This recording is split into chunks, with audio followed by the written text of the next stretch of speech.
नमस्कार, मैं आदित्य सिंह। पिछले एक हफ्ते से द कश्मीर फाइल्स को लेकर राजनीति और चर्चा काफी तेजी से जारी है और अब तो लोग इस फिल्म के पात्र को भी ढूंढने लगे हैं। आइए जानते हैं बिट्टा कराटे के बारे में कुछ खास बातें। बिट्टा कराटे यानी फारूक अहमद डार वो शख्स है जिसे कश्मीरी पंडितों का कसाई कहा जाता था। बाद में बिट्टा ने राजनीति की राह पकड़ी और अमन पसंद बन गया। घाटी में हथियार उठाने वालों की शुरुआती लिस्ट में बिट्टा का नाम सबसे पहले आता है।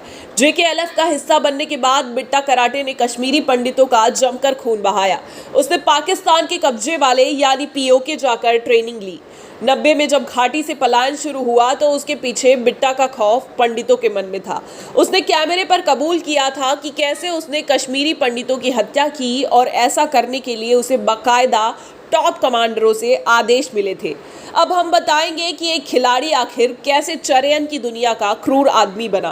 फारूक अहमद डार को उसके दोस्त बिट्टा बुलाते थे। आतंक की दुनिया में आने के बाद उसके दोस्त उसे बिट्टा कराटे बुलाने लगे।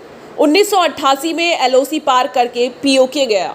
ISI ने बिट्टा को ट्रेनिंग दी। वापस लौटा तो कश्मीर में हिंदुओं के खिलाफ माहौल बिगड़ चुका था। बिट्टा ने एक एक करके कश्मीरी पंडितों को मारना शुरू कर दिया। जिस समय घाटी में हिंदुओं का नरसंहार हो रहा था उस समय फारूक अहमद डार उर्फ बिट्टा कराटे JKLF का एरिया कमांडर था। तो आप समझ सकते हैं कि बिट्टा कराटे पाकिस्तान के इशारे पर कितना खतरनाक हो चुका था।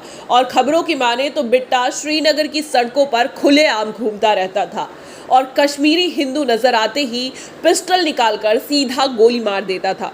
1991 के एक टीवी इंटरव्यू में उसने 20 से भी ज्यादा कश्मीरी हिंदुओं की हत्या की बात खुद कबूली थी और कहा यह भी जा रहा है कि हर अत्याचार का एक अंत होता है।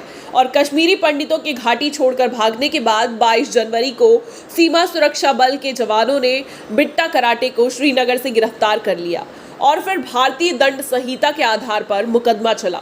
16 साल बिट्टा ने हिरासत में गुजारे और 2006 में उसे टाड़ा कोर्ट से जमानत मिल गई।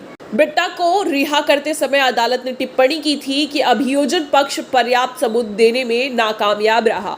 बिट्टा जब रिहा हुआ तो जोरदार स्वागत हुआ।